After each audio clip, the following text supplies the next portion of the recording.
Good afternoon friends. Free lecture series of the surgery portion of the શલ્યતંત્રની અંદર આપનું હાર્દિક સ્વાગત છે. હું છું મયંક પટેલ.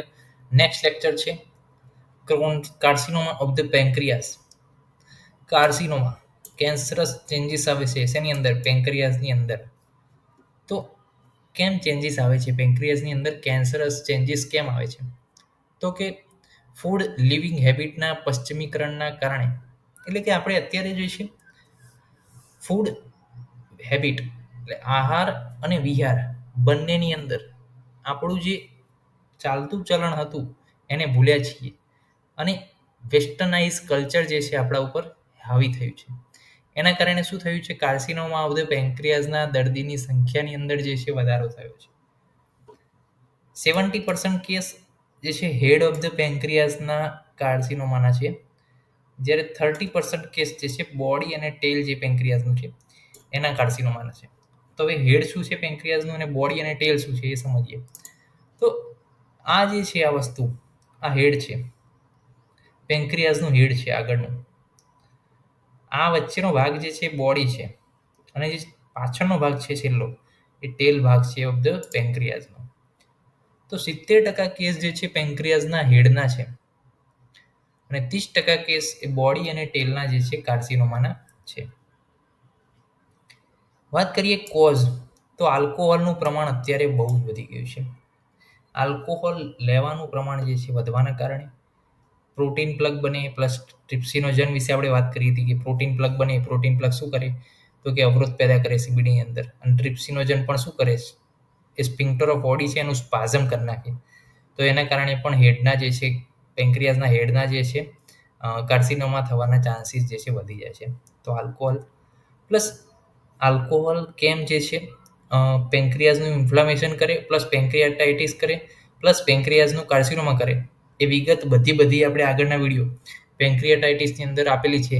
ડિટેલમાં આપણે સમજાયું છે કઈ રીતના ઇન્ફ્લામેશન થાય છે આલ્કોહોલના કારણે. પ્લસ જે છે A to G ઘણું બધું આપણે સમજ્યા છીએ. તો એ વિડીયો જુઓ તમે ફરીથી તો ખ્યાલ આવશે કે નિદાન જે છે કઈ રીતે ડિટેલમાં ઇન્ફ્લામેશન પ્રોડ્યુસ કરે, કાર્સિનોમા ચેન્જીસ લાવે. ક્રોનિક પેન્ક્રિયાટાઇટિસ હોય તો એક્યુટની તો વાત કરી હતી આપણે કે એક્યુટ પેન્ક્રિયાટાઇટિસ હોય તો ચલો મટી જાય. બધું ક્રોનિક હોય, સ્લો અને ગ્રેજ્યુઅલ ચેન્જીસ થાય એની અંદર. સ્લો અને ગ્રેજ્યુઅલ ચેન્જીસ થવાને કારણે શું થાય? પેન્ક્રિયાઝ જે છે ફંક્શનલી નબળું પડે. અને કેન્સરનું મેઇન શું છે? એ કોઈ પણ ઓર્ગનને ફંક્શનલી નબળું પાડવાનું છે. કોઈ પણ ઓર્ગન જ્યારે ફંક્શનલી વીક બને ને ત્યારે એની અંદર કેન્સરસ ચેન્જીસ આવે એમ કહેવાય.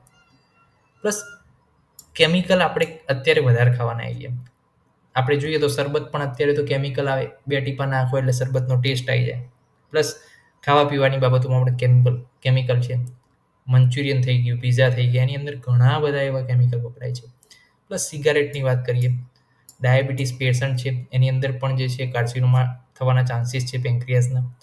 ફેટી સ્પાઇસી ફૂડ થઈ ગયું, કોલેસ્ટ્રોલ લેવલ જે છે ના મેન્ટેન થાય. જો કોલેસ્ટ્રોલ લેવલ મેન્ટેન ના થાય તો એ બાઇલ ઉપર અસર કરે. એ વિડીયો આપણે કોલિસિસ્ટાઇટિસની અંદર બતાવ્યો હતો. ડિટેલમાં વાત કરી છે કે કોલેસ્ટ્રોલ અને બાઇલ એસિડ એ બંને વચ્ચે શું સંબંધ છે. 25:1 નો રેશિયો છે. એ રેશિયો સમજવા માટે વિડીયો જુઓ. કોલિસિસ્ટાઇટિસ સર્ચ મારો આયુર્વેદ સંકુલની અંદર. દરેક વિડીયો બનાવ્યા છે અને ડિટેલની અંદર બનાવ્યા છે. તો એ કોલેસ્ટ્રોલ જે છે એ કોલેસ્ટ્રોલ બાઇલ એસિડને વધારશે, બાઇલને વધારશે. અને એ બાઇલ જે છે કન્સન્ટ્રેટ થાય તો સીબીડીની અંદર સ્ટોન થાય, સીબીડીમાં ઇન્ફેક્શન થાય. અને એ સીબીડીનું ઇન્ફેક્શન જે છે આગળ પેન્ક્રિયાટિક ડક્ટમાં જાય. અને એ પેન્ક્રિયાટિક ડક્ટમાં જઈ તો પેન્ક્રિયાઝનું ઇન્ફેક્શન થાય. લાંબા ગાળે ક્રોનિક પેન્ક્રિયાટાઇટિસ થાય. અને શું ચેન્જીસ આવે? Carcinoma of the pancreas. તો કોઈ પણ વસ્તુ ઇન્ટર રિલેટેડ હોય. જરૂર છે આપણે થોડાક દૂર થઈ અને જોવાની. તો શું આપણને કનેક્શન બધા દેખાય? નજીક રહીને જોઈશું તો આપણને કશું દેખાશે નહીં. થોડાક દૂર જઈ જાઓ. દૂર જશો એટલે થોડુંક તમને વિઝન ક્લિયર થશે. કાર્સિનોમા ઇન ધ હેડ અને carcinoma in the body and tails, એ બંને વચ્ચેનો ડિફરન્સ આપણે સમજીએ. તો કાર્સિનોમા ઇન ધ હેડ, તો સીબીડી અને ગોલ બ્લેડરમાં ઓબ્સ્ટ્રક્શનના કારણે જે છે જે થાય એ કાર્સિનોમા ઇન ધ હેડ થાય. ઓકે, તો વસ્તુ સમજો કે આટલા ભાગનું ઇન્ફેક્શન ક્યારે થાય? તો કે જ્યારે અહીંયા કંઈક હોય, આ સીબીડી છે, કોમન બાઇલ ડક્ટ છે, પ્લસ જે છે આ પેન્ક્રિયાટિક ડક્ટ છે, અહીંયા ત્યાં આગળ કંઈક ઇન્ફેક્શન હોય, ત્યાં આગળ કંઈક ઇન્ફ્લામેશન હોય, લાંબા ટાઈમનું, લોંગ ટાઈમનું. તો જે છે અહીંયા જે છે કાર્સિનો ઓફ ધ હેડ જે છે જોવા મળે. પરંતુ કાર્સિનોમા ઇન ધ બોડી અને ટેલ્સ ક્યારે જોવા મળે? તો ટ્યુમર એની અંદર લાર્જ હોય, ઇરેગ્યુલર હોય. અને એ તો જો આ જે ભાગ છે પાછળનો બોડી અને ટેલનો ભાગ, એ તો સ્ટમક છે પ્લસ કોલોન છે ત્યાં સુધી લંબાયેલો છે. તો ત્યાં આગળ જો કોઈ પણ પ્રકારનું ઇન્ફેક્શન હશે તો એ પણ ઇન્વોલ્વ થઈ શકે. લીવરનું કોઈ હોય ઇન્ફેક્શન, કેન્સર, તો એ પણ મેટાસ્ટેસિસ દ્વારા જે છે જઈ શકે છે પેન્ક્રિયાઝના બોડી અને ટેલના પાછળના ભાગમાં. તો કાર્સિનોમા ઇન ધ હેડ જે છે કોના કારણે થાય? તો સીબીડીની અંદર કંઈક લોચા હોય તો. અને કાર્સિનોમા ઇન ધ બોડી અને ટેલ્સ કોના કારણે થાય? તો લીવર છે, સ્ટમક છે, ટ્રાન્સવર્સ કોલોન છે, એની અંદર જો કોઈક પ્રોબ્લેમ હોય, એની અંદર કોઈ પેથોલોજી હોય તો એના કારણે ફેલાઈ શકે છે. લક્ષણ જોઈએ કેન્સરસ ઓફ ધ પેન્ક્રિયાઝ, તો કે તીવ્ર વધતો કમળો. એની અંદર કમળો બહુ જ વધી જાય, કારણ કે જે બાઇલ છે એની અંદર ને અંદર શરીરની અંદર રહે, એ બાઇલ શરીરની અંદર બહાર ના જાય તો અંદર પિત્ત વધે, તો પિત્ત વધે તો કમળો થવાનો જ છે. પ્લસ એપિગેસ્ટ્રિક રિજિયનમાં પેઇન થાય, અને એ પેઇન પાછળના ભાગમાં બેકમાં જાય. બેસો એટલે પેઇન ઘટી જાય, અને ઊંઘો એટલે પેઇન વધે. અહીંયા પણ મસ્ક્યુલર મુવમેન્ટ જવાબદાર છે, અહીંયા પણ લિગામેન્ટ જવાબદાર છે ઘણા.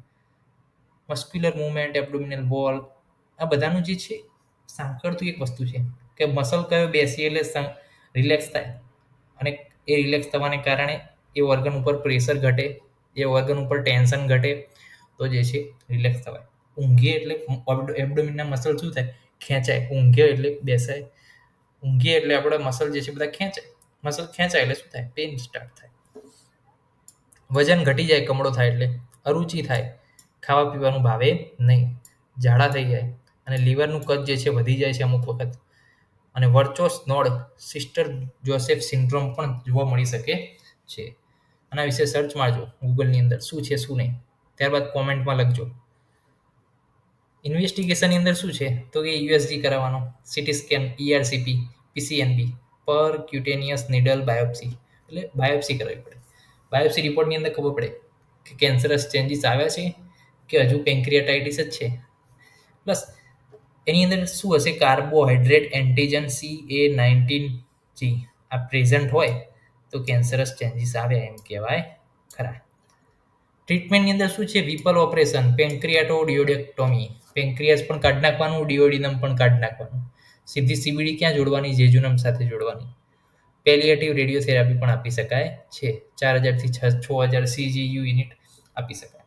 ઓકે, તો રેડિયોથેરાપી પ્લસ વિપલ્સ ઓપરેશન. વિપલ્સ ઓપરેશન શું છે? સીબીડીને સીધી ક્યાં જોડવાની? જેજુનમમાં. પેન્ક્રિયાસ અને ડિયોડિનમ કાઢી નાખવાનું.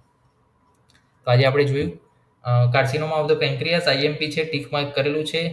વિડીયોમાં યાદ રાખજો, જેટલા સબ્જેક્ટ જેટલા જે છે અહીંયા ટીક માર્ક કર્યું હોય એટલા એક્ઝામની અંદર આવવાની શક્યતાઓ પૂરેપૂરી હોય, તો જ અહીંયા ટીક માર્ક થયું હોય એટલું સમજી લેવું.